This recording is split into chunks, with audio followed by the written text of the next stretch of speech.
Mesdames, Messieurs, chers amis, après avoir analysé les raisons de la création de la confrérie Arval à l'aide des profils de carrière de ces prêtres que nous connaissons, et aussi avoir regardé si ce que je disais des géorgiques permettait encore aujourd'hui de faire une comparaison, nous avons donné un aperçu des dernières acquisitions concernant le site archéologique du bois sacré de Deadia. Ensuite, l'étude des protocoles du Principat de Claude nous a donné l'occasion d'ouvrir quelques dossiers qui n'ont pas encore été fermés. D'abord, ce sont des dossiers que j'avais écartés il y a 30 ans, 20 ans, quand je travaillais sur ce sujet. L'étude, donc d'abord chez Claude, à cette époque, celui d'un rêve fait par un chevalier dans lequel une statue de Claude aurait porté une couronne d'épis, mais à l'envers, qui ne peut pas conserver, je pense, là c'est résolu, les Arvales, puisque d'abord la couronne des Arvales ne se portait pas à l'extérieur du bois sacré, même pendant les 2 jours de sacrifice à Rome, dans la résidence du président, les Arvales ne portent jamais la couronne, elle n'est portée que dans le bois sacré. Même dans ce qui se passe devant le bois sacré, ils ne la portent pas. Un deuxième dossier porté sur un trépied ou en marbre ou tumiatérion, comportant des symboles apolliniens et une couronne d'épis semblable à celle que portaient les Arvales, sur laquelle se tient un volatile identifié par certains à un aigle. Même si cette couronne d'épis ressemble, à s'y méprendre, à celle des Arvales, je penche pour un symbole apollinien. Nous en avons discuté, c'est notamment en raison du volatile qui se trouve là, qui n'a rien à voir avec les Arvales, ni avec les céréales, qui sont représentées par la couronne et par les candélabres à épis de blé. Alors j'ai émis l'hypothèse qu'il ne s'agisse pas, mais la photo n'est pas très bonne, et de toute façon les sculptures ne sont pas extraordinairement bien conservées. Il pourrait être question d'un corbeau et renvoyer au mythe du corbeau puni pour avoir attendu le mûrissement des céréales plutôt que de porter de l'eau à Apollon pendant la canicule, comme le dieu le lui avait ordonné. Je vous ai raconté le mythe. Mais ce tumiatérion appartenait à un sanctuaire de Carrefour, de Compitum, où il était tout à fait à sa place. Il renvoie au dieu qui a protégé Auguste au cours des guerres civiles, comme le prouve aussi la présence dans ce même Compitum d'inscriptions au même dieu, à Apollon, il y en a 2, et à Diane, qui elle aussi l'a soutenu pendant les guerres civiles et occupe avec Apollon et leur mère Latone le temple du Palatin. L'aigle offre peu de possibilités apolliniennes, mais ça me met peut-être sur une piste. Plutôt que de dire c'est un corbeau, moi je regarde, mais à -5, c'est un corbeau, à midi ce n'est plus un corbeau, enfin je n'arrive pas à faire ma religion sur la question, il faudra que je montre ces 2 volatiles à un zoologue. Mais je pense qu'autre chose. Il y a effectivement un aigle qui est en rapport avec Apollon, ou plutôt 2, qui sont liés au sanctuaire de Delphes. Jupiter avait envoyé, d'après un mythe, 2 aigles des 2 extrémités du monde qui se rencontrèrent là où était le milieu. Et c'était au-dessus de Delphes. Et c'est pour cela qu'à Delphes, vous avez l'omphalos, le nombril du monde, que vous avez justement sur l'une des faces de notre trépied. Alors la possibilité, c'est que le sculpteur ait inversé les 2 ou que c'était le genre, on mélangeait tous ces symboles, mais les connaisseurs pouvaient mettre en rapport l'omphalos sur le trépied delphique avec l'aigle et le corbeau, mais là c'est indéniablement un corbeau qui se trouve sur l'omphalos, sur le nombril. Il devrait plutôt aller du côté de la couronne d'épis. Je pense que c'est un peu de tout cela. Je crois qu'on représente un rite suivant le rite grec, le mode grec de sacrifier, avec ce prêtre la tête découverte, donc un quindécemvir. Et puis on met toute une série de symboles apolliniens, le trépied, l'omphalos, le corbeau, l'aigle et les épis de blé. Mais ils ne sont pas mis en rapport de façon mythologique, disons, ils ne racontent pas une histoire. Ce sont simplement des symboles apolliniens. Je crains qu'on ne puisse pas aller plus loin, je continue de discuter avec des historiens d'art et je vais montrer ces deux poulets à un ornithologue ou un zoologiste, un zoologue, pour qu'il me dise ce que je devrais en retenir, mais je penche plutôt pour une solution de ce type. Donc vous voyez, même les problèmes qu'on ferme se ferment difficilement et résistent. Dans une liste de présages annonçant l'accession au pouvoir du futur Auguste, Suétone et Cassius Dion mentionnent une anecdote concernant le jeune Octave. Un aigle lui aurait arraché un bout de pain qu'il lui aurait ensuite rendu, reconnaissant en quelque sorte le destin auquel il était promis. Dans un article de 1994, Estelle Bertrand et Canville choisit de voir dans ce présage une allusion au retour, je cite, de l'âge d'or avec le règne du princeps qu'exprime la restauration du culte de Dia. Pourquoi pas? Il reste que pour établir le lien en question, il faut supposer que le témoignage de Suétone est fortement corrompu. Le site du bois sacré se trouvait à l'époque d'Octavien, près du 6e mille de la Via Campana, et même après la création de la Via Portuensis par Claude, qui priva la Via Campana de son premier mille, nous sommes encore à 5000. Je ne vois pas ce qui aurait pu occasionner une telle erreur. Entre 5 et 6, je vois, mais à 4, je commence à avoir des problèmes. Et cela surtout dans la mesure où, au-delà du premier mille de la Via Campana, la zone entre ce faubourg proche de Rome et le bois sacré de Dea Dia était relativement, sinon presque entièrement vide de monuments publics. Il y avait des villas et des jardins, mais pas de monuments publics.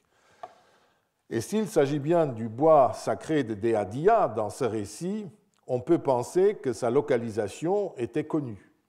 Les sources, d'autre part, mentionnent un nemus. Vous pouvez voir, c'est évidemment. C'est un nemus in nemore et non pas donc un bosquet, un bois cultivé, ce qui n'est pas la même chose qu'un lucus, ce que nous traduisons par bois sacré, c'est-à-dire c'est un ensemble d'arbres non cultivés, d'après les représentations, et qui est attribué à la divinité et qui comporte en son centre une clairière où se trouve un autel, un temple, etc. Donc déjà, de nouveau, un autre terme. Et une fois de plus, si le récit du présage voulait instaurer un semblable lien, pourquoi n'a-t-il pas utilisé le terme correct? Donc la distance, le terme utilisé, Dea Dia totalement absente. Et il y a aussi une chose qu'à l'époque, Estelle Bertrand, évidemment, ne pouvait pas savoir, c'est qu'avant les années 34-28 avant Jésus-Christ, le bois sacré de Dea Dia n'existait pas encore ou était en voie de construction. On ignore bien entendu la date de ce présage, mais il se situe a priori à une époque où Octave, qui s'appelait effectivement encore Octavius à cette époque, était encore jeune. Enfin, il s'agit d'un présage qui annonce l'élévation future du jeune homme plutôt que le retour à l'âge d'or, puisqu'à l'époque, il n'était de toute évidence pas encore triumvir. Donc c'est quelque chose qui a été bricolé après, mais je ne vois pas le rapport. Je maintiens donc l'opinion que j'avais retenue en 1987 ou 1990, selon laquelle cette histoire ne concerne malheureusement pour moi pas le bois sacré et Dea Dia, même, je vous l'ai dit, si je suis a priori friand de documents antérieurs à la fin du 1er siècle avant Jésus-Christ qui mentionneraient le lieu et le culte. Pour en terminer avec les documents que j'ai écartés de ma documentation, je citerai encore brièvement ici une hypothèse formulée par le regretté Geza Alföldi qui développait une suggestion faite par Mommsen dans le corpus des inscriptions latines que Wilhelm Hensen, le premier fouilleur de ce site et l'éditeur du volume, du volume du CIL, modifie un peu en écrivant qu'il pouvait s'agir des frères Arval ou d'un autre collège dont l'empereur pouvait être membre. Geza Alföldi, dont le goût pour les restitutions des inscriptions désespérées est connu, ne pouvait manquer de tomber sur ce document qui lui fournissait une documentation importante s'il pouvait le rattacher aux Arval. Il propose donc la restitution suivante. Voilà donc l'article dans lequel il a proposé en 1994, et le petit bout dont il s'agit, c'est cela. Ça, c'est conservé, et les restitutions faites dans le corpus des inscriptions par Wilhelm Hensen et sur la suggestion de Mommsen, fratres, c'est ça qui renvoie aux Arval, tels qu'ils figurent dans le corpus. L'idée d'Alföldi en lisant ce texte, il était en train de préparer la réédition du dernier fascicule de la ville de Rome, était que les Arval avaient voulu dresser à Rome, Romae, il y a un locatif, à Rome, il s'est passé quelque chose, et donc ils pensent qu'à Rome, comme Mommsen et Hensen, on a dressé un monument destiné à célébrer la présidence de l'empereur. Dans la mesure, et comme Alföldi le notait dans son article, je n'avais pas jugé nécessaire à l'époque de discuter ce fragment d'inscription sur lequel il me semble maintenant utile de revenir, peut-être la dernière fois, ceci pour plusieurs raisons. La pierre est relativement, voilà donc la restitution que Alföldi propose, qui est plus claire que dans le corpus. La pierre d'abord est relativement petite, 21 cm sur 16, c'est-à-dire c'est un petit bloc comme ça, ce qui ne fait pas grand-chose pour le reste de l'inscription, avec des caractères d'1 cm,2, sauf pour le titre où il mesure quelque 2 à 2,5 cm. Ma première objection concerne la nature même du monument en question. Admettons qu'il s'agisse d'une base de statue, comme on l'a supposé, ou d'une aedicula, une chapelle, comme le proposait Alföldi. La chapelle ou la statue en question ne devait pas être bien grande, ce qui serait surprenant pour une confrérie sacerdotale de l'importance de celle des Arval. Nous ignorons malheureusement la provenance de la pierre, autre problème. La petite taille, si elle venait clairement d'un quartier de Rome, ce serait déjà une information. Ou si on disait qu'elle vient du site du bois sacré, ce serait aussi intéressant. La petite taille des lettres, 1 cm,2 rappelle la taille des lettres des protocoles des Arval ou les documents officiels du même type qui contenaient par exemple les termes d'une décision impériale. Mais les protocoles des Arval n'ont pas leur place à Rome, il n'y en a aucun. Et si l'inscription appartient au bois sacré des Arval, c'est nécessairement de là qu'elle vient, comme d'ailleurs tous les autres fragments de protocoles Arval découverts à Rome. Ça, déjà à la fin du XVIIIe siècle, Gaetano Marini, le premier éditeur de ces inscriptions, avait prouvé très clairement que toutes ces inscriptions qu'on trouvait de ci, de là à Rome, ces plaques Arval, venaient du 6e mille de la Via Campana.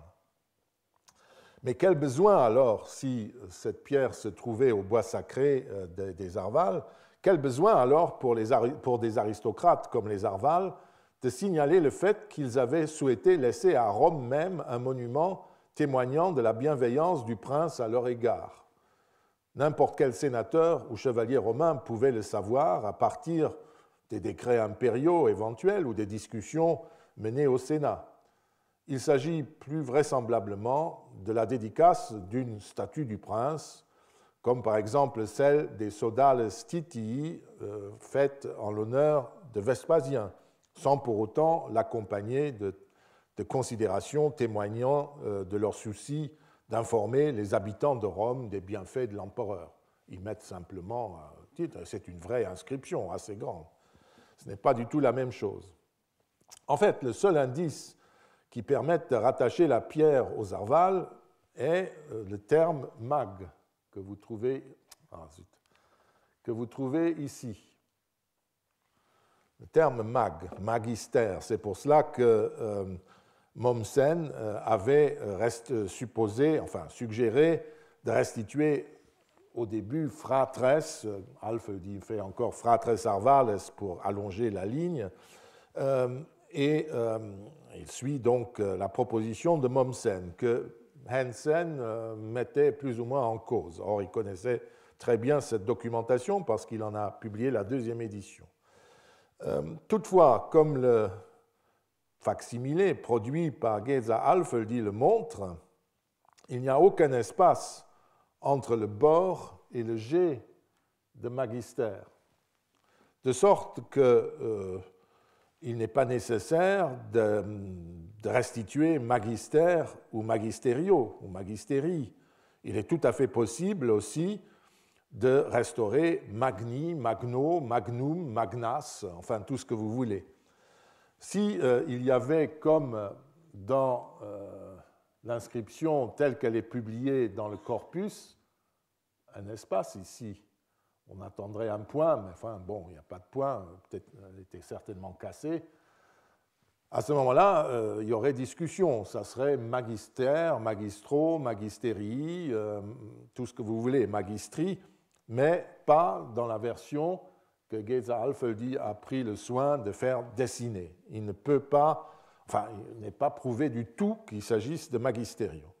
Et avec cette possibilité, on perd le seul élément susceptible d'instaurer un lien fort avec les Arvales.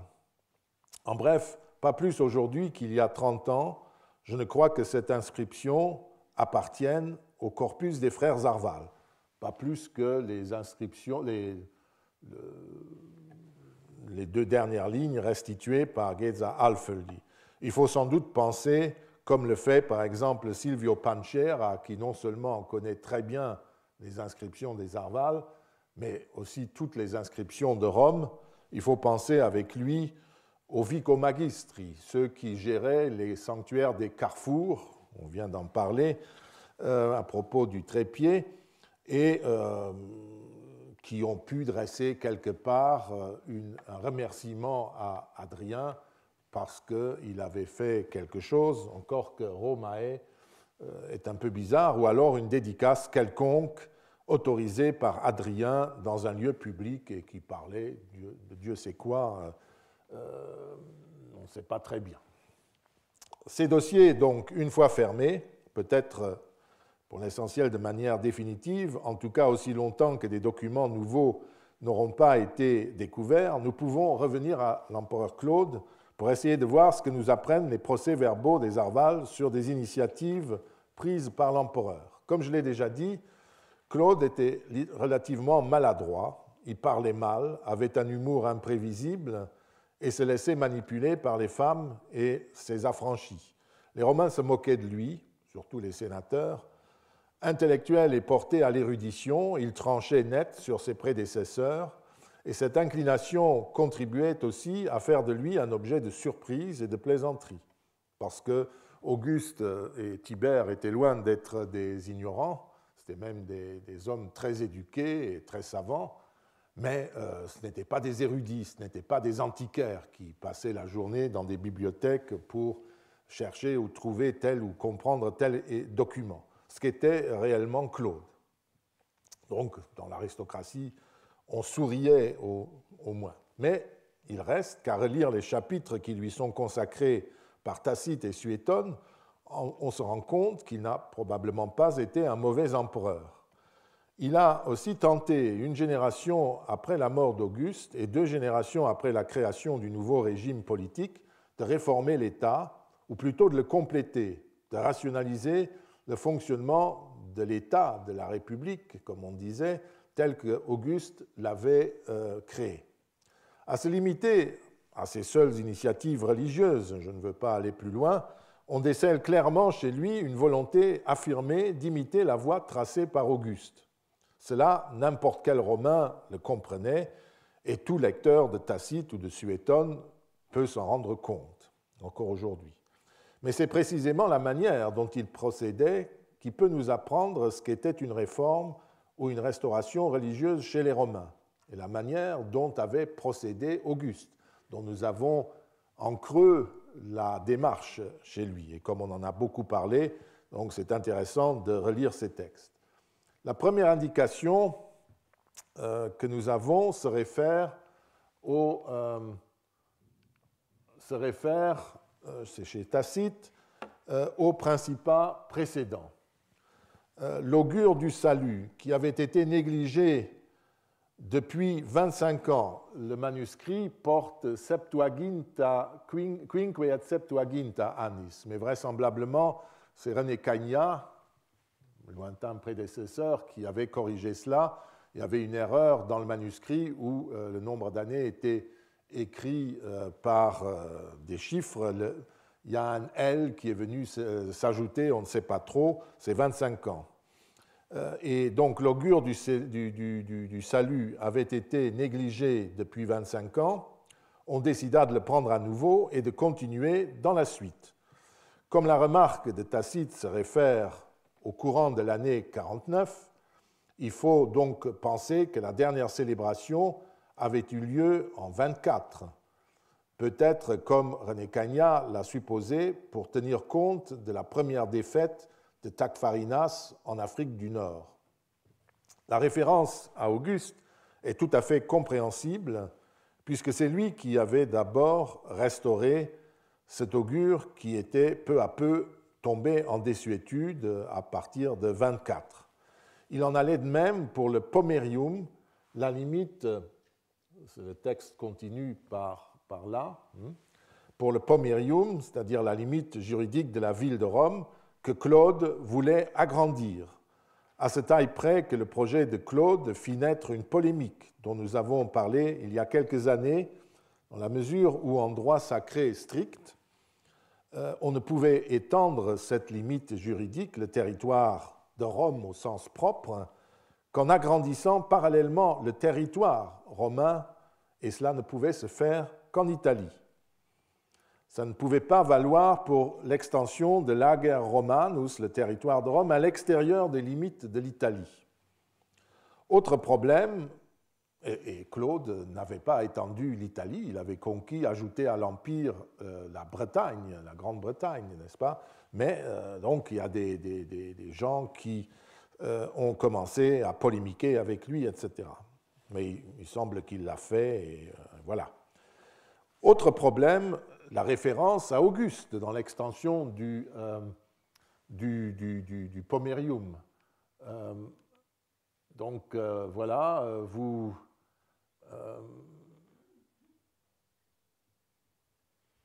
le divin Auguste est mentionné, et ça pose un autre problème, puisque Cassius Dion mentionne cette extension du pomerium par Auguste, mais Auguste lui-même, dans ses Res Gestae, n'en parle pas.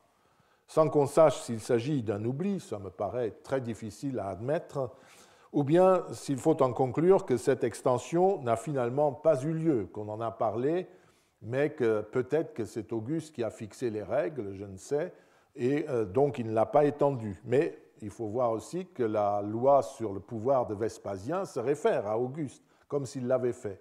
Donc ça crée un autre problème dans ce passage qui ne nous intéresse pas ici. Tacite, en tout cas, s'y réfère très clairement. Suétone écrit par ailleurs qu'il, c'est-à-dire Claude, abolit totalement la pratique religieuse des druides chez les Gaulois, c'est-à-dire les sacrifices humains, qui étaient d'une sinistre barbarie et qui, sous Auguste, n'avaient été interdites qu'aux citoyens. Suétone continue en évoquant une initiative dont nous n'avons par ailleurs aucun autre écho. C'est-à-dire la tentative qui aurait été faite de transférer les rites d'Éleusis à Rome. On ne peut rien en dire parce que nous n'en savons rien. Suivent la mention de la restauration du temple de Vénus Éricine en Sicile et celle de la conclusion des traités avec les rois sur le forum, selon le rite des Phéciaux, avec l'abattage du cochon et la dictée par les Phéciaux de l'antique formule. Cette pratique vraiment très archaïsante des traités sur le forum avec le cochon qu'on frappe en même temps qu'on prête serment semble avoir été de nouveau une initiative augustéenne, parce qu'il y a des monnaies des auréi augustéens qui représentent, à propos d'un traité avec la cité de Gabii, près de Préneste, Palestrina, où on voit deux personnages, sans doute des Phéciaux, conclure un traité, et l'inscription dit que c'est le renouvellement du traité du Foedus avec Gabii, comme on renouvelait chaque année le traité avec Lavinium, etc. Donc, il semblerait que Claude ait systématisé cela et ait repris des idées d'Auguste pour élargir un peu la portée de ces célébrations de type archaïsant et de les étendre aux rois, aux voisins de l'Empire romain. Claude a également restauré des rites religieux, celui-là par exemple, et il en a créé de nouveaux. Pour l'élection des prêtres dans les collèges sénatoriaux, il ne désigna nominavit personne sans avoir auparavant prêté serment.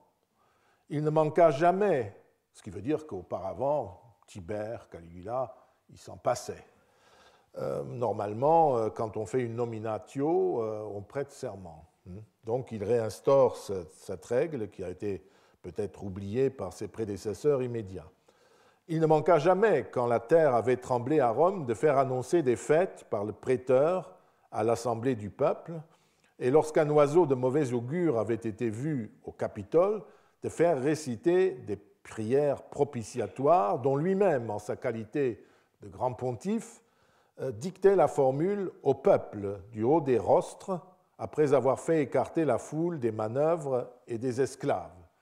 Donc il agit vraiment en tant que pontife dans ce rite où le célébrant n'est pas un magistrat ou un prêtre, mais le peuple rassemblé sur le comitium tout entier, et il remplit son rôle de pontife, c'est-à-dire leur dicte la formule.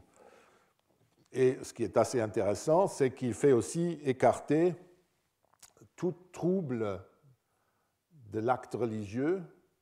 Vous savez qu'un jour de fête religieuse ne doit pas être souillé par le travail, ou quand les flamines même se déplaçaient, il fallait faire cesser le travail là où ils passaient sur le forum.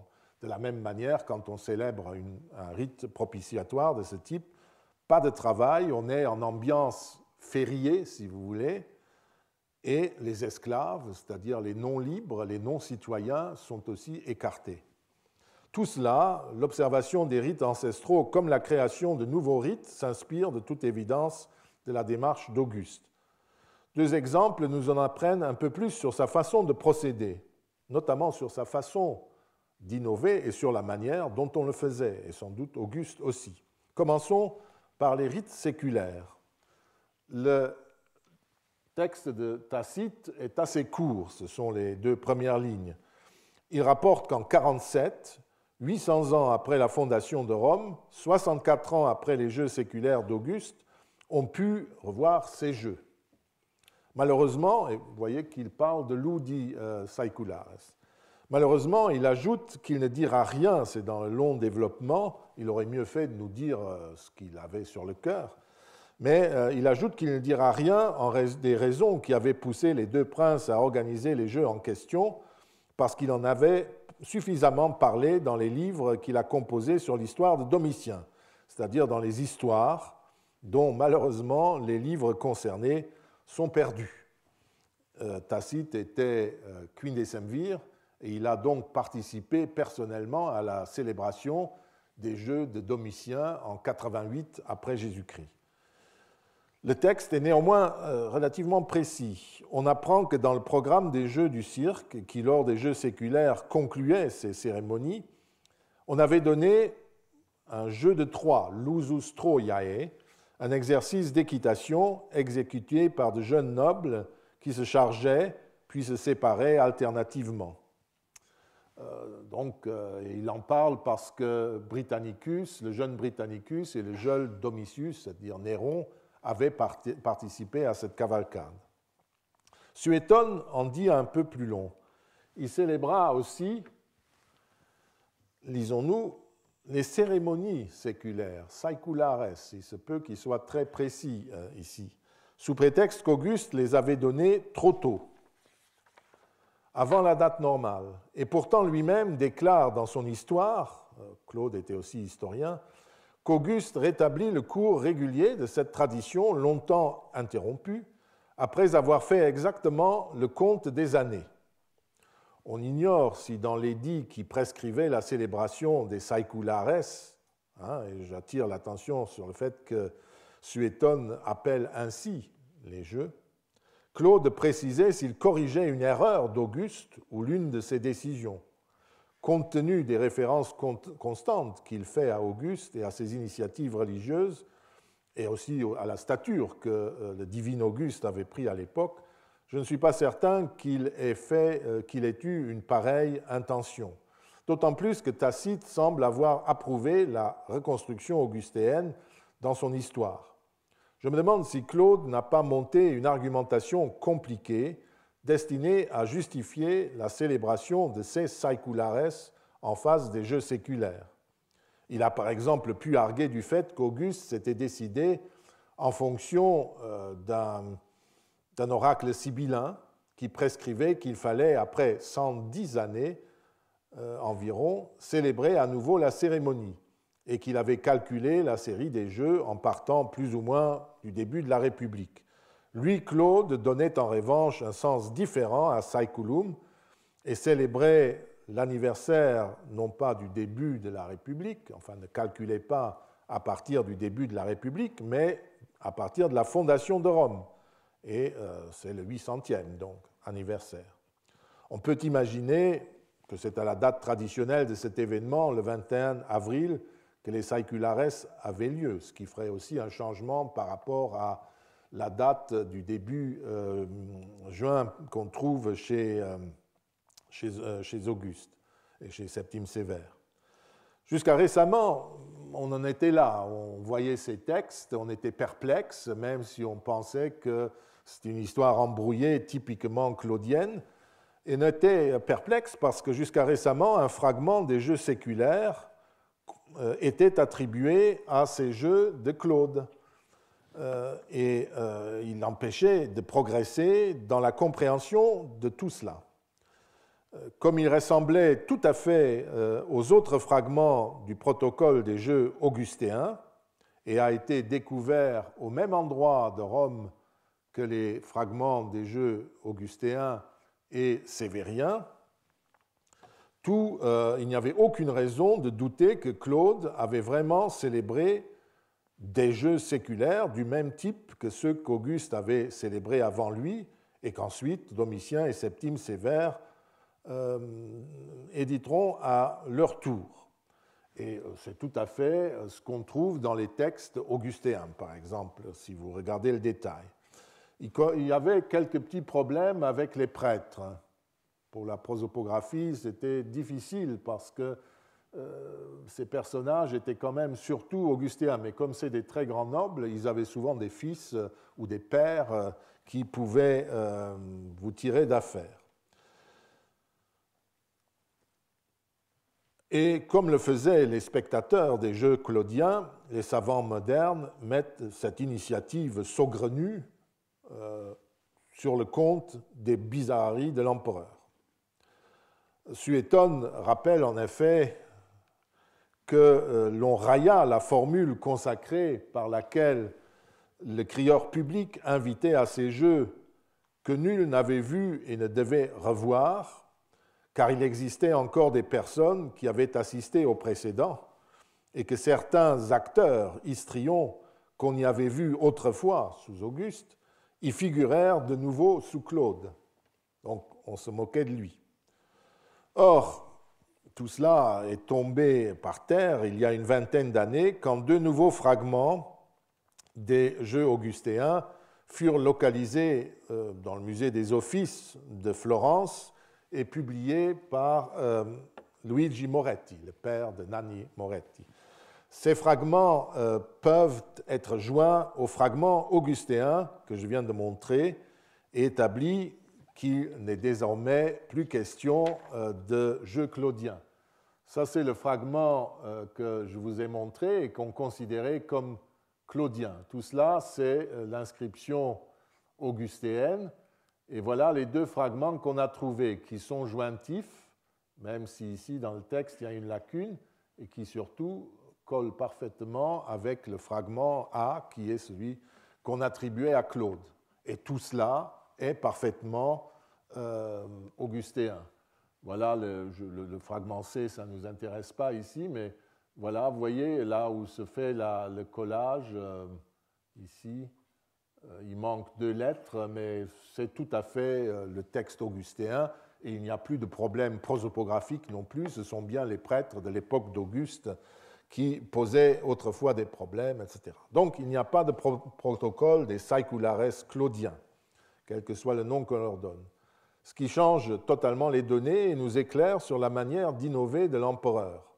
Il ne fait aucun doute que Claude a souhaité créer un grand événement comparable au jeu séculaire d'Auguste, surtout autour de l'année de sa censure. C'est aussi la première censure du peuple romain depuis Auguste.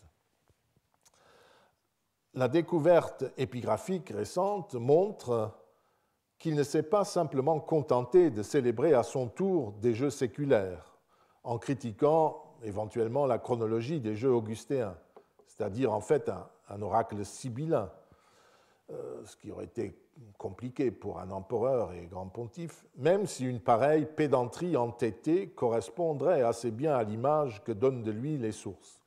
Mais les idées reçues sont parfois erronées. Claude, je pense, a procédé de façon beaucoup plus habile. Il choisit en réalité de célébrer une autre fête séculaire, celle qui marquait les centenaires de la fondation de Rome. Les sources ne nous disent rien de ces célébrations et se contentent de mentionner la présence du lusus Troiae dans les jeux conclusifs et la formule du praiko qui convoquait les spectateurs, que je vous ai montré. Les sacrifices, oui, bon, ça vous n'avez pas besoin, voilà la formule. Les sacrifices étaient-ils par ailleurs nocturnes et diurnes, comme lors des jeux séculaires? Étaient-ils célébrés en l'honneur des mêmes divinités? Les Parques, les Illicis, Terre-Mère, Jupiter et Junon, Apollon et Diane. Nous ne savons rien de tout cela. Est-ce que c'était célébré au Terrentum, sur le champ de Mars, où les inscriptions ont été trouvées près du Ponte Garibaldi, à Vittorio Emanuele, et puis au Capitole et au Palatin? On n'en sait rien. Rien n'est impossible, mais lors des centenaires suivants, célébrés par Antonin le Pieux en 148, puis par Philippe l'Arabe en 248, nous n'en apprenons pas davantage. Nous savons juste qu'ils ont célébré des jeux. On a des représentations d'éléphants ou d'animaux montrés au cirque, mais rien sur la célébration. Il convient donc d'être très prudent. On retiendra cependant que Claude a repris une initiative d'Auguste pour célébrer une nouvelle fête. Il a pu reprendre certains des éléments des jeux augustéens, probablement pas tous, car la tradition postérieure, je le répète, de ces centenaires l'aurait sinon plus ou moins clairement mentionné.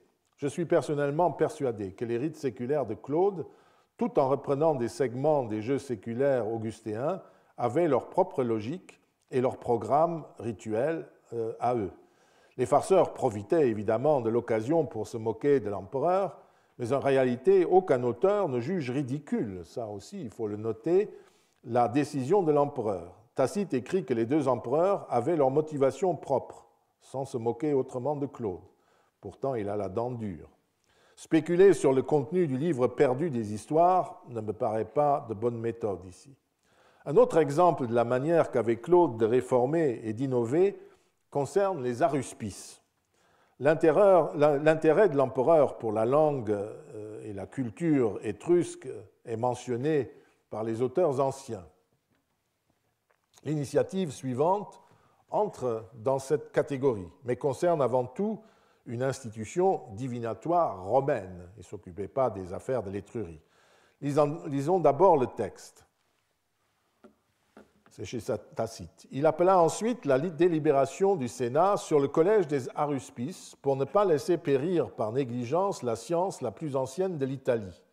Souvent, et on considère que c'est un extrait du Senatus Consulte, ou de son discours en tout cas, la motion qu'il présenta au Sénat, souvent dans les calamités publiques, dit-il, on avait recours à eux et leurs avis avaient rétabli les cérémonies sacrées et les avaient fait plus religieusement observer par la suite. Les premières familles d'Étrurie, soit d'elles-mêmes, soit sur le conseil du Sénat romain, avaient gardé cette science et l'avaient transmise à leurs descendants, zèle bien refroidi maintenant par l'indifférence publique, c'est-à-dire officielle, romaine, pour les connaissances utiles et aussi parce que les superstitions étrangères se répandent. Je suppose que ces superstitions étrangères ne sont pas, comme le suppose Henry Furneaux, le grand éditeur des Annales, les religions juives et chrétiennes, mais plutôt l'art des Chaldéens et des astrologues. En tout cas, sans doute, continue Tacite, l'état présent de l'Empire était tout à fait... Enfin, c'est Claude qui est censé parler. L'état de l'Empire était tout à fait florissant, mais c'était une reconnaissance justement due à la bonté des dieux de ne pas mettre en oubli dans la prospérité les rites pratiqués dans les temps difficiles. Un Senatus Consulte chargea donc les pontifes de juger ce qu'il fallait conserver et affermir dans l'institution des aruspices. J'ai insisté sur le fait que Claude s'inspirait d'Auguste ou s'appuyait sur les initiatives qu'il avait eues pour en créer d'autres de son cru. Le cas des aruspices est un peu différent, même si les raisons de l'initiative restent les mêmes. Il s'agit là encore de ranimer une institution qui risque de disparaître en raison de l'indifférence publique pour les connaissances utiles, publica circa bonas artes socordia, comme Claude l'aurait proclamé au Sénat. J'attire en passant votre attention sur la forme du discours que Claude est censé avoir prononcé au Sénat, sa motion, telle que Tacite la rapporte et qui pourrait avoir été recopiée effectivement du Senatus Consulte. Regardez aussi la proposition qu'il fit pendant sa censure, toujours en 48, au Sénat romain pour que les notables de Gaule narbonnaise soient acceptés parmi les sénateurs. Un discours en partie conservé à la fois chez Tacite et sur une célèbre inscription de Lyon. On comprend les critiques des Romains devant ce style épais qui se perd dans l'énumération d'arguments de plus en plus érudits et qui semble avoir précédé sa proposition que nous venons d'évoquer de célébrer le 800e anniversaire de Rome, là aussi. Manifestement, il avait l'art de ces motions incompréhensibles. Revenons aux aruspices. L'empereur regrette donc la décidia, l'inactivité, la socordia, la négligence dont témoigne le peuple romain à l'égard d'une de ses plus vieilles traditions. Vous noterez qu'il qualifie cette négligence de publica, de public, un terme qui renvoie à populus, au populus romanus de l'État romain. Il s'agit d'une affaire nationale, comme nous dirions, et non d'une question qui n'intéresserait que les grandes familles d'une région donnée de l'Italie, la 7e, l'Étrurie. Malgré sa forme ampoulée, la proposition de l'empereur permet d'imaginer le ou les discours qu'Octavien a pu faire au Sénat entre 34 et 29 avant Jésus-Christ pour lancer les restaurations des cultes archaïques, presque oubliés par la négligence collective, ou pour consulter en 18 avant Jésus-Christ les livres sibyllins en réponse à un événement inquiétant dont nous ne savons pas lequel c'était. Dans le cas qui nous occupe, Claude fit prendre un Senatus Consulte qui confiait au pontife la charge de juger ce qu'il fallait observer et affermir dans l'institution des aruspices. Autrement dit, le Sénat confiait le problème aux pontifes, à la tête desquels se trouvait précisément Claude, ce qui revenait à lui donner l'autorisation de faire ce qu'il voulait faire. Ce type de procédure, une fois de plus, ici on l'observe directement, est typique de l'Empire et d'Auguste. L'empereur qui a, s'il le veut, le droit de faire ce qu'il désire, se soumet à la voie institutionnelle pour se faire confirmer le pouvoir de réaliser une initiative à laquelle il tient fortement. Et encore une fois, le modèle d'Auguste. La décision du Sénat a été mise en relation, notamment par Mario Torelli ou Dominique Briquel, avec l'ordo des 60 aruspices ou avec un collegium des aruspices. Or, le texte de Tacite est loin d'être clair et n'évoque pas la création d'un collège. Est-ce à propos d'un collège des aruspices, c'est-à-dire de la création d'un collège d'aruspices, que Claude interroge le Sénat, ou à propos du collège des aruspices, c'est-à-dire d'une institution qui existe déjà? Un document en travertin, oui, pour l'archaïsme, à l'époque julio-claudienne, il y a un article de Bongiorno dans Iura de 2013 qui revient sur ces politiques archaïsantes. Il y a une inscription donc de la fin de la République qui nomme un certain Vinuleius qui est arispex ex sexaginta. Et cela prouve, sauf vraiment surprise, que ce collège, oui, des 60 aruspices existait bien avant Claude. Nous connaissons par ailleurs un certain nombre de ces 60 aruspices qui servaient en fait souvent d'aide aux magistrats romains, aux proconsuls et légats qui devaient prendre des auspices et faire de la divination pendant leur gouvernement, leur campagne militaire. Donc nous connaissons un certain nombre de ces 60 et il s'agissait clairement de chevaliers romains dont la plupart n'étaient absolument pas d'origine étrusque. C'est une institution nationale, si vous voulez. On peut certes supposer que Claude considérait les aruspices dont il parle comme l'équivalent étrusque des autres sacerdoces extra-urbains qui appartenaient à des cités du Latium, tels les Laurentes de Lavinium, qui n'étaient pas du tout de Lavinium, qui étaient du monde romain, parce qu'à Lavinium, il n'y avait plus personne. Les Succusani de Succusum, encore dans la banlieue de Rome, ou les Caninenses, dont nous avons parlé aussi, lesquels étaient tous de rang équestre. Par conséquent, les 60 ou le collège dont Claude parle auraient pu être institués comme une catégorie sacerdotale de même niveau social. Comme il n'existe pas de collège public des aruspices qui soit surtout de rang sénatorial, il est donc bien possible que ce qui est derrière ici, ce sont vraiment ces 60 aruspices, mais il n'est pas question de leur création, mais plutôt de leur doctrine. Il m'a semblé, il y a quelques années déjà, quand je m'en étais occupé, que les 60 n'avaient pas le niveau social des spécialistes qui sont en cause chez Tacite, peut-être. S'il n'y avait pas un trou de 80 ans, on pourrait songer aux praetores Etruria et les prêteurs d'Étrurie, une fonction qui est surtout attestée au IIe siècle après Jésus-Christ, mais il n'existe apparemment aucun lien entre cette fonction et le Senatus Consulte de Claude. J'ai tendance à penser que la réforme proposée par Claude concernait plutôt des pratiques et des doctrines utilisées par les aruspices, ceux qui étaient choisis par les grandes familles d'Étrurie, si cette tradition républicaine avait continué, soit les 60 de l'État romain. L'un et l'autre de ces groupes pouvaient être appelés collegium, surtout si nous acceptons que les inscriptions du temple de Héra à Tarquinia, qu'évoquent Mario Torelli et Dominique Briquel, se réfèrent à un collège d'aruspices local. Comme cela se faisait lorsqu'on procédait au tri des oracles conservés par les quindécemvirs, les pontifes sont chargés, à mon avis, en fait, de faire la revue des traditions divinatoires des aruspices, leur jurisprudence, si vous voulez, les principes qu'ils respectaient. Invités par le Senatus Consulte à le faire, les pontifes ont dû leur faire toiletter les traités et la jurisprudence, et c'est pourquoi nous n'entendons plus parler de cette affaire après.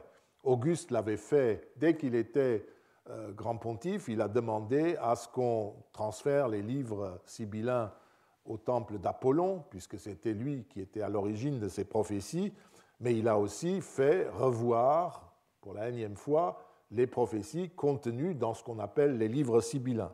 Nous avons ici exactement la même chose. On tourne autour d'un collège, on cite un collège, etc. Mais en fait, il s'agit de leur doctrine. Et vous voyez que dans le passage que nous avons lu, il était toujours question de la disciplina, du savoir, de ce savoir divinatoire de ces gens-là. Il est à la rigueur possible que le souci de Claude ait été que certains de ces aruspices de l'un des deux groupes puissent être consultés par l'empereur et qu'ils soient une source d'information et de décodage de signes sûrs, si vous voulez. On sait qu'après Vespasien, il y a eu effectivement des aruspices de l'Auguste, de l'empereur, qui avaient rang de procurateur, donc un très haut rang dans l'administration romaine, mais il ne constitue jamais un collège. Donc laissons cette question qui reste obscure en l'absence de sources plus précises et contentons-nous de ce qu'elle nous apprend sur la mise en route d'une restauration religieuse. Une dernière initiative de Claude va nous ramener aux procès-verbaux des Arvales. Conscient des devoirs de la piété filiale, comme l'écrit Tacite, Claude se rappela les obligations de père de la famille de la maison Auguste.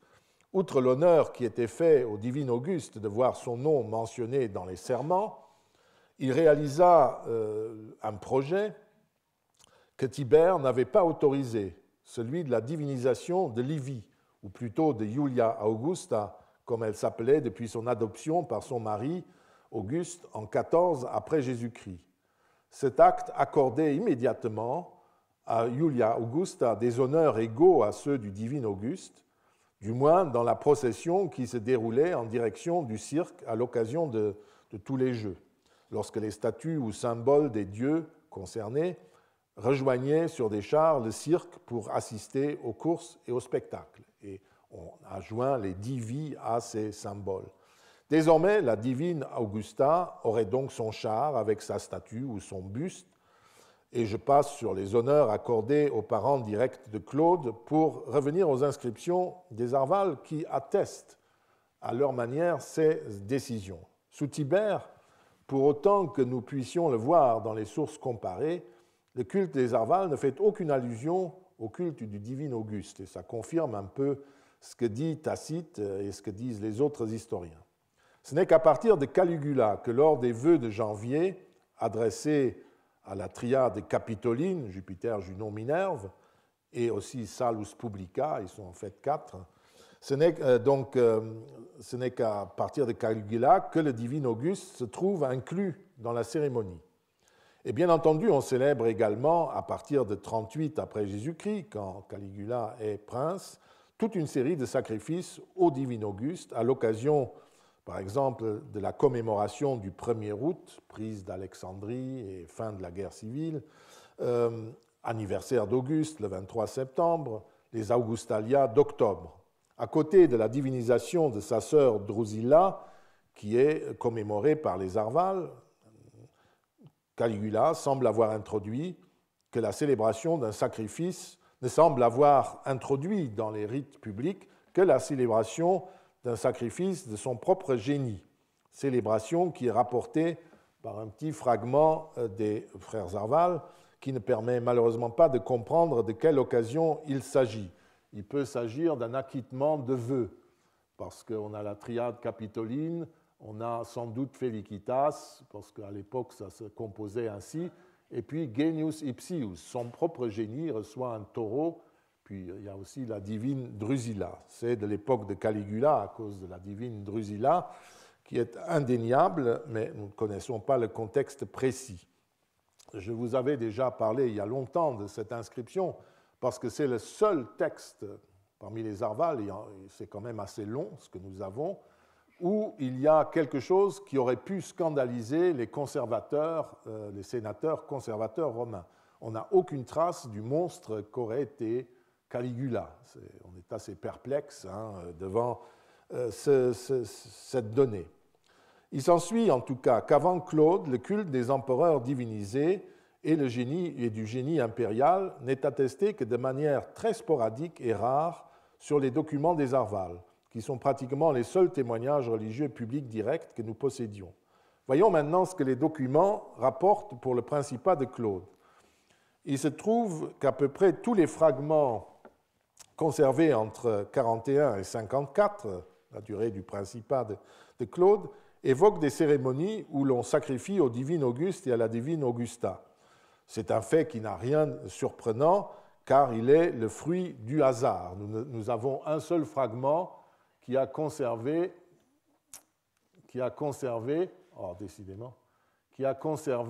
le rapport sur le sacrifice à Dea Dia. Tout le reste, ce sont des vœux ou du début de l'année ou à l'occasion de commémorations quelconques. C'est le hasard, c'est des fragments, des plaques très cassées, c'est comme ça. Il est en tout cas certain que les sacrifices célébrés à l'occasion de tel ou tel événement concernant la vie ou le statut d'Auguste et de Lévi constituaient sous Claude un élément important du culte.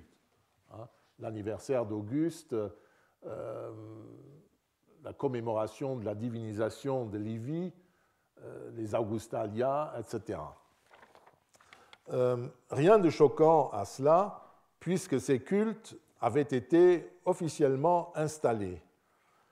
Donc il n'y a aucune tyrannie, parce que tout ça s'est fait tout à fait régulièrement par des votes du Sénat et toutes les décisions qu'il fallait. Et la divine Augusta a rejoint son divin mari au Temple Neuf, qui a été construit à partir de Caligula, parce que Tibère, là aussi, a bloqué ce chantier éternellement.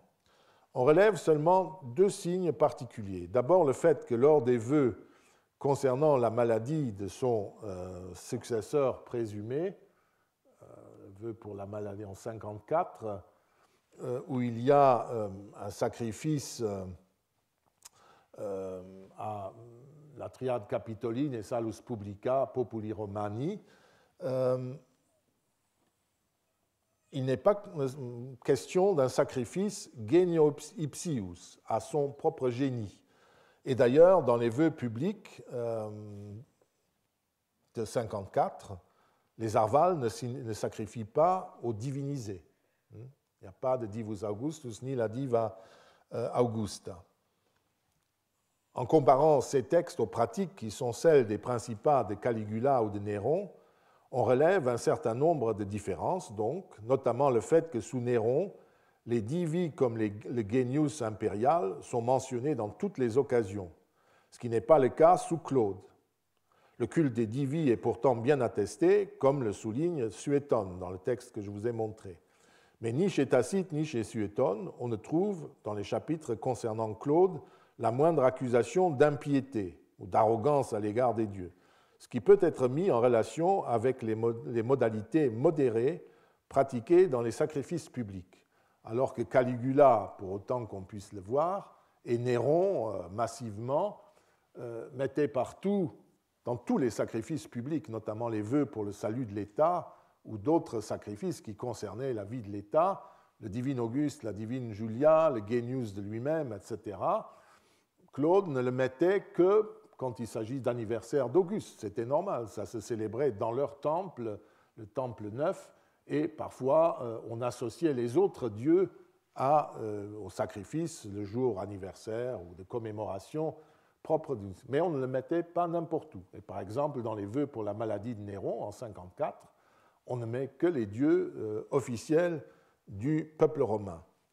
Donc, si vous voulez, les protocoles des Arvales reflètent donc à leur manière une donnée politique bien spécifique qui peut nous expliquer un peu ce qui nous désarme souvent. Nous lisons dans Tacite, Suétone, Cassius Dion et encore plus dans le pamphlet de l'histoire Auguste des horreurs sur certains empereurs qui seraient des tyrans. Mais en fait, quand nous avons des sources directes, nous sommes d'abord devant un paradoxe, nous ne voyons rien de choquant, mais en regardant de très près des sources directes, comme je viens de le faire, on peut voir que d'un côté, ils suivent le modèle d'Auguste, comme Claude, ils s'inscrivent vraiment il fait une réforme de l'État comme Auguste l'avait formé pour étendre, pour élargir, corriger, remettre au goût du jour certaines choses. Et puis, pour ce qui est d'une pratique qui aurait certainement énervé beaucoup les conservateurs parmi les sénateurs, c'est-à-dire la présence du divin Auguste, de la divine Augusta, et surtout le genius de l'empereur vivant dans des cérémonies officielles de l'État romain, pas dans des commémorations de ces divis, eh bien, c'est ça qui peut expliquer l'hostilité, ce qui a servi à construire le profil de tyran de certains empereurs de cette époque. Non pas que Caligula ou Néron n'aient pas été des tyrans ou des monstres, mais le fait, on comprend comment l'image médiatique, comme nous dirions, a été construite à partir d'indices réels, mais qui ont été étendus et exagérés immensément après leur mort, évidemment, parce que de leur vivant, vous vous en doutez, il n'en était pas question. Je vous remercie.